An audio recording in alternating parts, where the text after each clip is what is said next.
আচ্ছা, আজকে আমরা প্রতিস্থাপন বিক্রিয়া কি এইটা প্র্যাকটিক্যালি তোমরা একটু দেখবে। প্রতিস্থাপন বিক্রিয়াটা হচ্ছে কি, যে কোনো যৌগ থেকে কোনো যৌগের সাথে একটি মৌল বিক্রিয়া করে ওই যৌগের একটি মৌলকে সরিয়ে তার স্থান দখল করে নিয়ে নতুন যৌগ উৎপন্ন করার প্রক্রিয়ার নামটা আছে কি প্রতিস্থাপন বিক্রিয়া।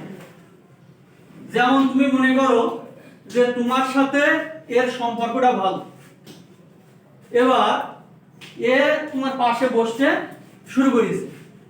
এখন তোমাদের দুইজনের মধ্যে আগে সম্পর্কটা ভালো ছিল, এখন আস্তে আস্তে এ যখন তোমার পাশে বসতে শুরু করলো তখন এর সাথে আস্তে আস্তে এর দূরে সরাই দিচ্ছ, দূরে সরাই দিয়ে তুমি আর এদিকে একসাথে কি একটা ভালো সম্পর্কে পরিণত হলো, অর্থাৎ ওকে কি কি করে দিলে, দূরে সরিয়ে দিলে। অর্থাৎ এর যে জায়গাটা সেই জায়গাটা দখল করেছে কিনা, তাহলে এটা হচ্ছে কি প্রতিস্থাপন বিক্রিয়া। দেখো আমরা যদি আয়রনের সাথে কপার সালফেট বিক্রিয়া করি তাহলে এই একে আস্তে আস্তে দূরে সরাই দিচ্ছে, দূরে সরাই দিয়ে এর সাথে এসে কি যে সম্পর্কটা তৈরি করতেছে, তৈরি করার ক্ষেত্রে কি আসছে,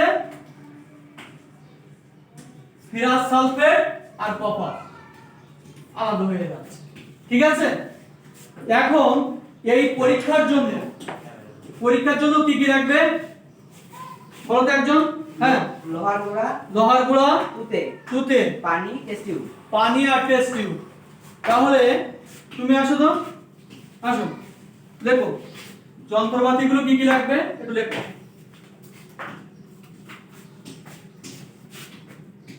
লোহার গুঁড়া বলো, একজন বলো।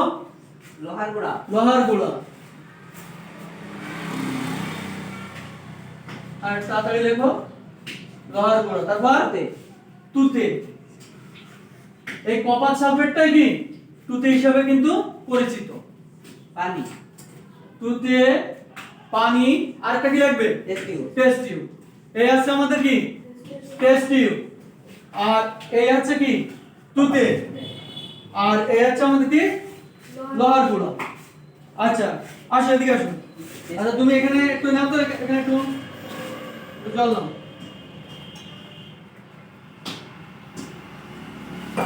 ধরো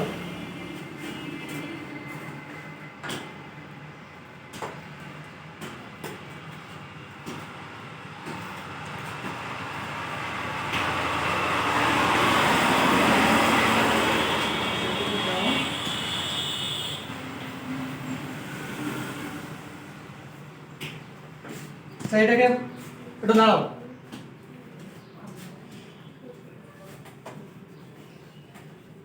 দেখো এর নাড়ানোর নিয়ম হচ্ছে এই, আমি দিলাম এইভাবে আমাদের দ্রবীভূত করার নিয়ম।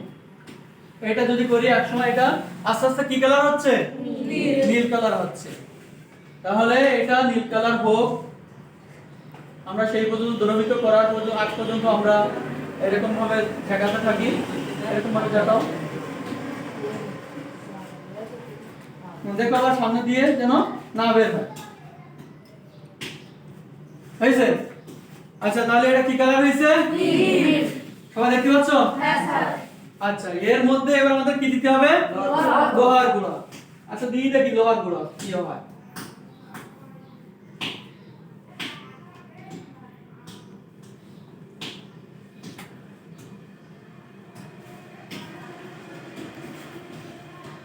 আচ্ছা এখানে এবার দ্রবীভূত করতে লাগবে আস্তে আস্তে। তাহলে আমরা প্রতিস্থাপন বিক্রিয়াটা দেখছি কিন্তু, অর্থাৎ এই যে আমাদের নীল বর্ণটা ছিল, এই নীল বর্ণটা কি বর্ণে পরিণত হবে, সবুজ। তাহলে দেখো যে আসলে যদি এটা সবুজ হয় তাহলে আমরা বুঝতে পারবো যে না, তাহলে বিক্রিয়াটা কি সঠিক আছে। আমরা আরেকটা পাত্রে নেই,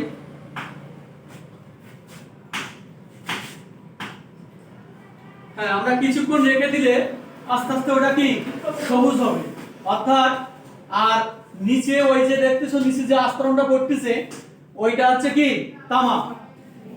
তামার হচ্ছে কি যে আস্তরণ, সেই আস্তরণটা কিন্তু আস্তে আস্তে পড়তেছে।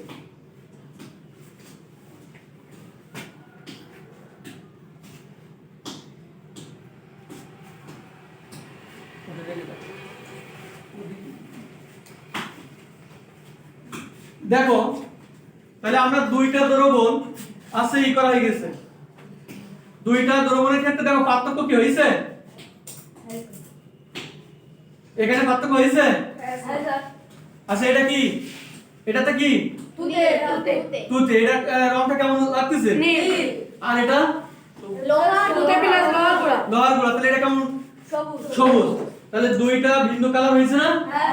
তাহলে কি এটা যে প্রতিস্থাপন বিক্রিয়ার ক্ষেত্রে একজনের সাথে একজনকে তার জায়গা দখল করে অন্য একটা মৌল তার জায়গাটা দখল করে নিয়ে নতুন যৌগ উৎপন্ন করার প্রক্রিয়ার নামটা হচ্ছে কি প্রতিস্থাপন বিক্রিয়া।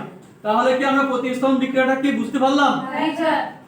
আচ্ছা, ধন্যবাদ সকলকে।